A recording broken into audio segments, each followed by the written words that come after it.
नमस्कार, आप देख रहे हैं एसपीटी लोकल न्यूज। पेश है 9 जुलाई गुरुवार शाम 4:15 बजे श्रीगंगानगर हनुमानगढ़ जिले की बड़ी खबरें।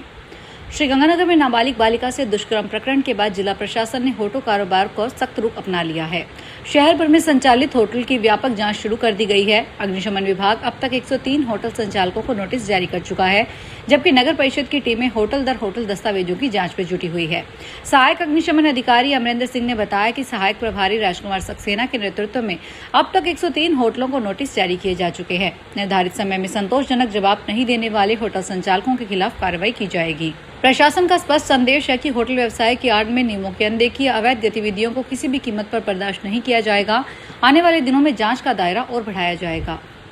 हनुमानगढ़ की पीलूभंगा पुलिस थाना क्षेत्र के गांव लबाना के निकट ट्रैक्टर ट्राली नहर में गिर गई। ग्रामीणों ने ट्रैक्टर पर सवार पिता व अन्य युवक को बचा लिया, लेकिन बेटा नहर में डूब गया। गोताखोर व ग्रामीण नहर में युवक की तलाश कर रहे हैं। घटना की सूचना मिलते ही मौके पर पहुंचे एएसआई पुरुषोत्तम ने बताया कि गांव लबाना निवासी मंजूर खां पुत्र शरीफ खां, इसका बेटा गुलाम खां व अनिल पुत्र परमजीत नाथ ट्रैक्टर ट्राली पर सवार होकर आ रहे थे। पुलिया पर ट्रैक्टर मोड़ने के दौरान ट्रैक्टर फिसलकर नहर में जा गिरा। घटना को आसपास के ग्रामीणों ने देख लिया। पंजाब की एक युवती को यूरोप भेजने का झांसा देकर 3.5 लाख रुपए हड़पने के आरोप में सदर पुलिस ने इंटरनेशनल एजुकेशन ग्रुप श्रीगंगानगर के संचालक कपिल बंसल और उसकी पत्नी पूनम बंसल के खिलाफ मामला दर्ज किया है। ठगी के शिकार युवती ने एसपी को परिवाद दिया। इसके बाद पुलिस ने मुकदमा दर्ज किया। पीड़िता जसप्रीत कौर पुत्री नानक सिंह निवासी परबतसर बठिंडा पंजाब ने बताया कि मेरे साथ कोमल निवासी बठिंडा, अर्शप्रीत कौर निवासी नथाना बठिंडा व बुध प्रकाश निवासी बठिंडा की ओर से एसपी को मुकदमा दर्ज करने के लिए परिवाद दिया था, लेकिन पुलिस ने केवल मेरे परिवाद पर ही मुकदमा दर्ज किया है। श्रीगंगानगर जिले के घमूडवाली पुलिस थाना क्षेत्र के गांव 32 आरबी फकीरवाली में स्थित मोबाइल कंपनी के टावर में उपकरण चोरी हो गए। सिक्योरिटी कंपनी के टेक्नीशियन ने चोरी करने वाले टेम्पो सवार लोगों को देख भी लिया, एक महिला को रोक भी लिया, लेकिन पुलिस के देरी से पहुंचने के कारण चोरी करने वाले मौके से भाग गए। पुलिस के अनुसार सिक्योरिटी कंपनी के सुपरवाइजर 65 वर्षीय भूराराम कुम्हार ने रिपोर्ट दी कि उनकी कंपनी टावरों की सुरक्षा का जिम्मा संभालती है। साइड डाउन होने की सूचना मिलने पर टेक्नीशियन त्रिलोचन वहां पहुंचा। उसने देखा कि वहां से एक टेम्पो निकल रहा है। टेम्पो में 3 महिलाएं व 2 पुरुष थे। टावर के बॉक्स में लगे 4 TRX कार्ड गायब थे। त्रिलोचन ने टेम्पो का पीछा किया और टेम्पो का नंबर प्लेट नहीं थी। श्रीगंगानगर के सूरतगढ़ सदर पुलिस थाना क्षेत्र के मिलिट्री स्टेशन में स्थित एटीएम को उखाड़ने का प्रयास किया गया। पुलिस के अनुसार एसबीआई मुख्य शाखा बीकानेर रोड सूरतगढ़ के प्रबंधक समीर वत्स ने रिपोर्ट दी कि 2 जून से 3 जून के बीच अज्ञात लोगों ने एटीएम को उखाड़ने और नकदी निकालने का प्रयास किया। एटीएम को नुकसान पहुंचा है। पुलिस बैंक से मिलने वाले सीसीटीवी कैमरे की फुटेज का इंतजार कर रही है। गैंगस्टर की रंगदारी का तरीका बदलता नजर आ रहा है। पहले बड़े उद्योगपति और कारोबारी उनके निशाने पर होते थे, लेकिन अब ऐसे लोगों को भी करोड़ों रुपए की रंगदारी की धमकियां मिलने लगी है, जिनकी आर्थिक हैसियत इतनी नहीं है। इससे पीड़ित परिवारों में दहशत का माहौल है। वहीं रिश्तेदार और परिचित भी हैरान हैं कि आखिर इतनी बड़ी रकम की मांग क्यों की जा रही है। कुछ समय पहले श्रीगंगानगर के किन्नू कारोबारी से करोड़ों रुपए की रंगदारी मामले का मामला चर्चा में रहा था।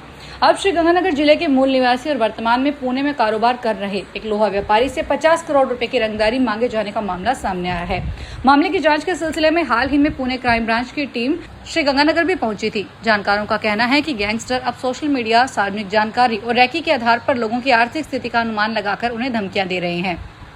प्रदेश में साइबर क्राइम के बढ़ते मामलों को लेकर गुरुवार को साइबर क्राइम के अतिरिक्त महानिदेशक विजय सिंह ने वीडियो कॉन्फ्रेंसिंग के जरिए सभी जिलों के साइबर अधिकारियों के साथ वीडियो कॉन्फ्रेंसिंग के जरिए दिशा निर्देश दिए। इस दौरान श्रीगंगानगर के साइबर थाना अधिकारी आनंद कुमार, अन्य पुलिसकर्मी मौजूद रहे। राजस्थान स्वास्थ्य विज्ञान विश्वविद्यालय जयपुर की ओर से वर्गवार उपलब्ध करवाई गई प्रतीक्षा सूची से चयनित अभ्यर्थियों को 8 जुलाई को चिकित्सा अधिकारी के पद पर नियुक्ति प्रदान की गई। निदेशक के आदेश के अनुसार 30 चिकित्सकों को राज्य भर में नियुक्त किया गया। इस सूची में श्रीगंगानगर जिले के 4 और हनुमानगढ़ जिले को सिर्फ 1 चिकित्सक मिला है। आदेश के अनुसार शेखर स्वामी को CHC मिर्जेवाला, श्री श्याम पारिक को CHC रजियासर, पंकज पोटलिया को CHC अरायन, नवनीत कुमार को CHC जूनागढ़ और रमेश कुमार यादव को CHC निठराना हनुमानगढ़ में नियुक्त किया गया है। श्रीगंगानगर में हनुमानगढ़ मार्ग पर चहल चौक के नजदीक स्थित जिला प्रगतिशील कुम्हार धर्मशाला में गुरुवार को जिला प्रगतिशील कुम्हार समिति द्वारा संचालित किया गया। कार्यक्रम के मुख्य अतिथि श्री यादे माटी कला बोर्ड के अध्यक्ष प्रहलाद राय टाक ने रिबन काटकर चैरिटेबल लेबोरेटरी का उद्घाटन किया। कार्यक्रम में जिला प्रगतिशील कुम्हार समिति अध्यक्ष महेंद्र बागड़ी, ज्ञानचंद मारोटिया, करतार सिंह खटोट, जगदीश घोड़ला, गंगा सिंह डाल, बालकृष्ण कुलचानिया, सुरेश माहर, संदीप ढूढ़ाड़ा, इंद्राज जलंधरा, रवि जलंधरा और रामरतन घोड़ेला सहित बड़ी संख्या में समाज के लोग मौजूद रहे। अमरनाथ यात्रा के दौरान प्राकृतिक हिम शिवलिंग के एक सप्ताह के भीतर लगभग पूरी तरह पिघल जाने की खबरों के बाद श्रद्धालुओं में मायूसी और असमंजस का माहौल है। कई श्रद्धालु जो अभी दर्शन के लिए प्रतीक्षा सूची में है, एक दूसरे से यह जानने की कोशिश कर रहे हैं कि सोशल मीडिया पर चल रही खबरें सही है या नहीं। वे यात्रा पर जाने या नहीं जाने पर विचार कर रहे हैं। कई श्रद्धालु अभी भी जाने का मन बनाए हुए हैं, जबकि कुछ ने यात्रा पर जाने का विचार त्याग दिया है। बताया जा रहा है कि इस वर्ष यात्रा शुरू होने के कुछ ही दिनों बाद प्राकृतिक हिम शिवलिंग तेजी से पिघल गया। विशेषज्ञ इसके पीछे बढ़ते तापमान, कम बर्फबारी और मौसम में बदलाव जैसे कारणों की चर्चा कर रहे हैं। एथेनॉल मिश्रित ईंधन पर नीति पर पुनर्विचार करने और आम जन के हित में आवश्यक कार्यवाही किए जाने की मांग को लेकर गुरुवार को जिला कांग्रेस कमेटी की ओर से कलेक्ट्रेट के समक्ष प्रदर्शन किया गया। वक्ताओं ने कहा कि भारत सरकार द्वारा लागू की जा रही E20 नीति को लेकर आम जन में चिंता व्याप्त है। 20% एथेनॉल मिश्रित पेट्रोल से वाहनों के इंजन पर प्रतिकूल प्रभाव पड़ रहा है। सरकार को इस नीति पर पुनर्विचार कर आम जन को राहत प्रदान करनी चाहिए।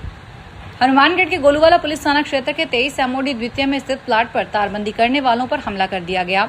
पुलिस के अनुसार देशराज बिश्नोई ने रिपोर्ट दी है कि वह अपने पट्टाशुदा प्लाट पर तारबंदी कर रहा था। मेरे ताऊ गोपीराम भी वहां उपस्थित थे। इसी दौरान मदन सिंह, बबलू जोना व अन्य 5 महिलाएं लाठियां, तलवार और सरिये लेकर आए। इन लोगों ने मेरे ताऊ गोपीराम को पकड़ लिया और मारपीट की। बीच बिचाव करने पर मेरे व अंकित के साथ भी मारपीट की।